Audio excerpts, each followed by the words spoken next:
So that guy Slim, Lady Antebellum's guitar player. Yep. He hit me up not long after that, and actually he was telling the Swan brothers because this guy knows everybody in Nashville. Like it's crazy, Small community. Yeah. And I remember Zach was like, "Hey man, Slim's talking you up," and I was like, "Oh shit, I hope I don't mess this up," Yeah.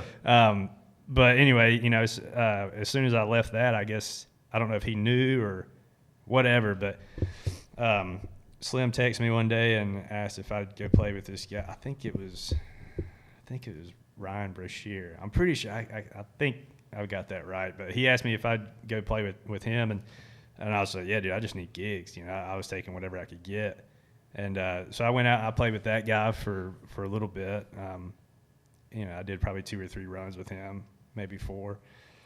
And then this other guy, I think Ben Bradford, he somehow got a hold of me. I can't remember how that contact came. I mean, there's so many just those little one-off gigs, that you might not have ever met these people, and all of a sudden you're about to go play a 4-hour gig with them. Just the network. Yeah.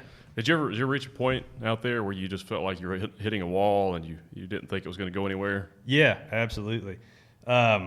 So I was doing the landscaping thing, and that sucked. Like, it's probably not the best job to have if you're trying to pursue an entertainment career because you're wearing yourself out every day. Exactly. I mean, yeah. and, we're in that like hot sun, Yeah. and then we were working at a mall at the Cool Springs Mall in Nashville. It's giant. And it's just this huge asphalt parking lot, and we're like, if you're doing all the islands in the parking lot, you hit this one with a weed eater and then you walk to the next. I mean, you're walking miles and miles a day on asphalt, if you're not on a mower. Yeah. And it was brutal. Heat, yeah. Yeah. I was tan and in shape though, man. Well, that helps. Yeah. It's a good thing. But then, like I said, I'd done electrical work for a while, and I went to school for it for a little bit, and so I had that background. And my buddy Colt in Nashville, he's a good friend of mine, and we were all like, he's a lot like me, like always doing something with his hands, like tinkering on something, And so me and him we met through another mutual friend, and just got to be good buddies. And then his wife works for a heating and air company. I can't remember what the name of that company is, but anyway, she knew this guy John that worked for an electrical company, and he was the owner. And she was like, "Why don't you like holler at John and see if he needs help?" And so I called him, and I got hired with them, and I worked for that company for like 2 years. Way better gig. Yeah. And he was flexible too, man. He should have fired me. God, I was so shitty. I just like smoking pot all the time. I don't know if I could say that on here. Of course, don't do, man. But yeah, man. I was just like, dude, I would, God, I hope he doesn't ever listen to this. But think about that. But yeah, I mean, he's probably like, oh, that makes sense. Yeah. He knew. No. Yeah. I was just, dude. I mean, I was a lazy stoner, man. Like, I worked hard, and like I was all right at my job. Like, I did what I needed to do, and but I was never on time. And if I had to meet up with him first thing every morning, it wouldn't have lasted. But I had to meet up with just the other guy that I rode with. Yeah. And he didn't like it, but he never really said anything. Like he was just, as soon as I got there, he just tell me what to do. But I was also I just kind of had that, dude, I was out late every night partying, out in Midtown Nashville meeting people and all this stuff, just coming in hungover and shit. Like, dude, it was awful, man. But I did that for 2 years or so, and just playing with random people here and there. Actually, back up, I got the Riley gig right about the same time as that I got that electrical job. Oh, wow. Yeah. So that you asked if I like kind of hit a wall. So with that company that my old band had like a deal, like a booking thing with, one of the guys that worked there, Joe Lee, left and started a management company, ended up managing Riley, and I didn't know who Riley was at the time. And then Joe called me one day, and he's like, "Hey man, I'm working with this artist from Alabama. He's up and coming. We're doing this. I think it was for one of the festivals, like CRS Week. It's like country radio seminar that they do in Nashville. Excuse me. And it was just it's like a showcase. So they do like 3 or 4 songs. Okay. And he's like, hey man, would you be willing to play like, you know, with this guy? Like he wants to add another guitar player. And I was like, yeah, dude, I need the money, like whatever. I just need the gigs. And so he sent me the songs, and I was like, all right, cool, whatever. You know, I learned them, and there's no problem. Like one of them was a cover, and maybe 2 of them, I can't remember. But anyway, I went and never met any of these guys before. The whole band was from Alabama, including Riley. And I saw the drummer, and he just had these huge chops and like these sunglasses, just like long hair. And I was like, oh shit, this is what those Alabama dudes are all about. Like, I was like, this guy was gonna be like an asshole. And ended up, man, he's one of the greatest humans I ever met. He was my roommate, cool. my drummer, Quinn. But yeah, so we met up the night before that show, because we were playing in the morning, and we met up there, did our sound check, and just like left everything ready to go. So then I got up that morning. I think we played before lunch, and got there, played that show, met Riley and everything, and I didn't think a whole lot about it at first. I was just like, all right, cool, there's another gig in the bag, and he had told me he would, you know, call me and have me come back out, and I was like, well, I'd played a gig with somebody else, you know, a time or two that said the same thing. Yeah. And not because like I couldn't do it, but that's just how it goes. Yeah. And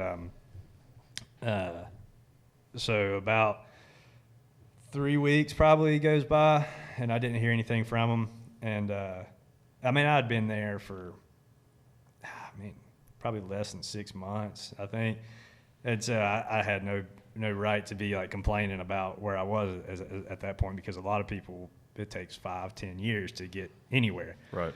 So I try not to get down on myself too much, but like I remember I was on the phone with my mom. I was just like, yeah, I don't know. Like, I don't know if I really want to do this. Like, I don't know what to do. I've never been like, you know, like really business savvy with like networking and meeting people and, you know, all this kind of stuff. But I didn't realize it was that was happening itself, you know, just by not being an asshole and just being friendly to people. And,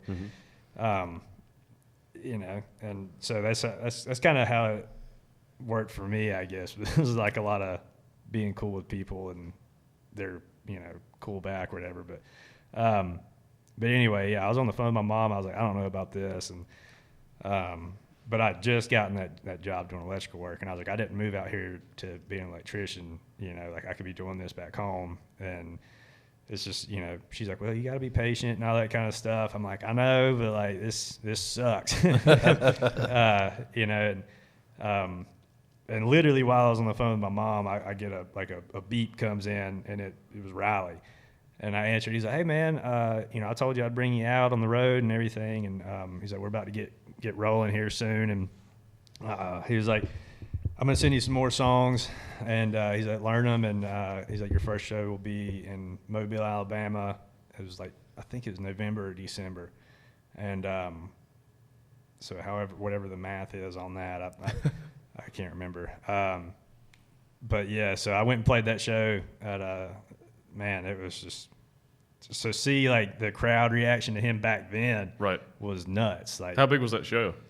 It was at the Soul Kitchen. I think that's probably probably like a 1,500 cap room or something. Okay, it's decent size. Yeah, and I want to say that one might have been sold out. I can't remember for sure, but yeah, I mean, it was a big crowd. Like, not the biggest crowd I'd like with the Swan Brothers. We did some big stuff, and helped my old band Norlina. We played to some huge crowds, but it was like the first, you know, like they're singing to like all his songs and all that kind of stuff. Okay. Yeah, like they were there just specifically for him. Yeah, and it was cool to see like diehard fans like that. You know, like they're like the fans are so dedicated to him. Like, I mean, it's insane. And so that's when I was like, okay, well, if he keeps me around, I'll stay around. You know.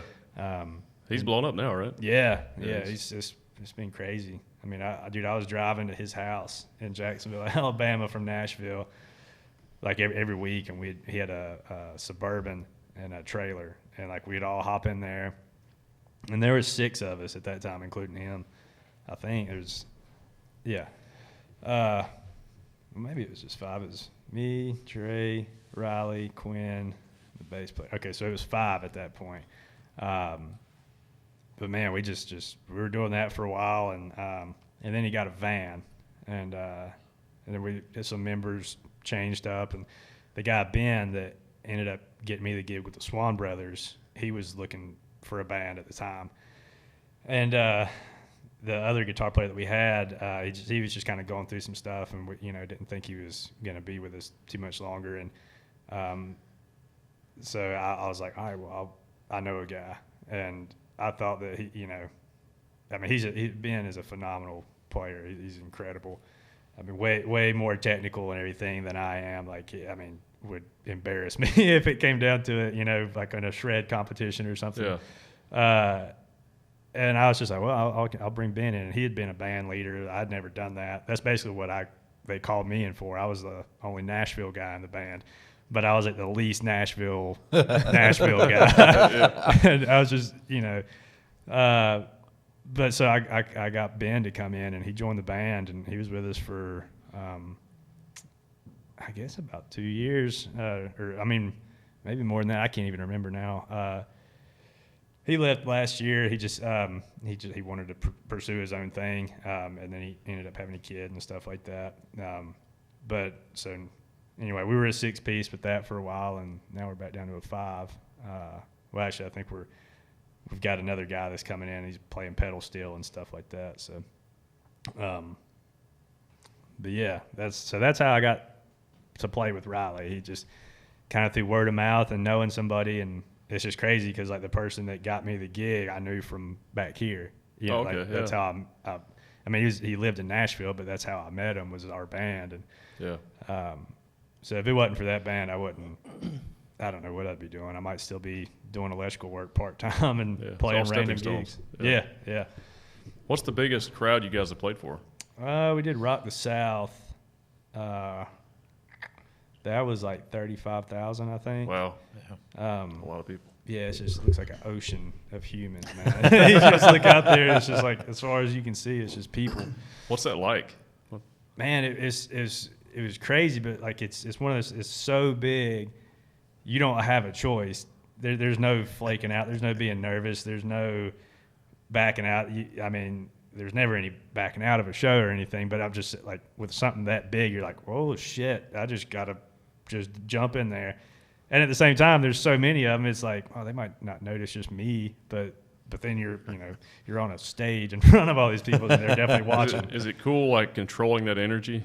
Yeah, man. I mean, yeah, you like walk in front of somebody, all these people start like yelling at you or something, and like want you like throw them picks, and that stuff's kind of cool. But honestly, like I'm not a great pick thrower, and I'm not as interactive with the crowd as some of the other guys in the band, just because I don't know, I don't really think about what I'm doing, I guess, when I'm playing, but sometimes it's, I don't know, I just kind of get in a zone where I'm just happy playing, making sure I don't mess up. And I don't know, I mean, I interact with the crowd, but also there's a fine line between like, the showmanship thing. Like, you're not going to take anything away from Riley.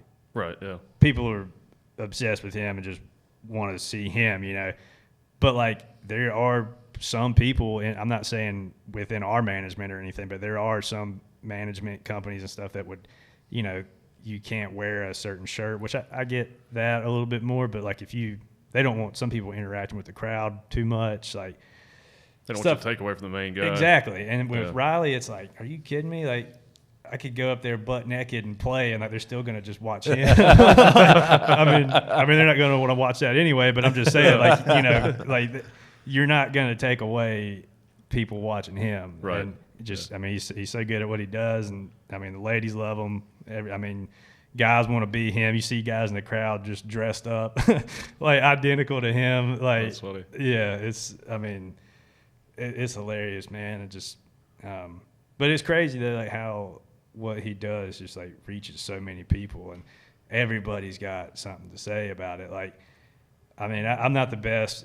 Interact with, like, I like to get done and break my gear down and go backstage and chill, Yeah. Some of the guys like to kind of go up and hang out with the crowd more. And I mean, I do that, and I like to meet and mingle with everybody for sure, but that's not why I'm there, Like, I just want to do my thing and, go smoke a joint or something and get on the bus and hang out. But yeah, it's pretty crazy. I've to seen just you guys. see that. I've seen videos of you guys perform though. You do a good show. I mean, Oh yeah, all I of mean, I you. get into it. Yeah. Yeah, we all do. We don't stand in the same place. No. I mean, It's very active and yeah. entertaining. I mean, our daggone bass player, like he flips his bass around like it's a metal show. You know, like when I played hard rock and metal stuff, I've done that before. I don't remember if I ever actually did it live or not, but I learned how to flip a guitar and everything, and never thought it would be a thing in country music. And then our bass player does it. I don't do it because the way like my wireless. Well, for one, it's kind of his thing, and I mean it might be cool if we both did it at the same time, but I've got a wireless and I just have one, and I like to keep it clipped onto my belt. Like I don't like to change my strap. I'd rather just unhook, throw a guitar with a strap on it and everything, and plug it in. Like, and so I can't flip it. Like I'd have to unplug it and flip it or something like that. But yeah, I mean, and we rock out, man. Like we have fun together, and it's crazy.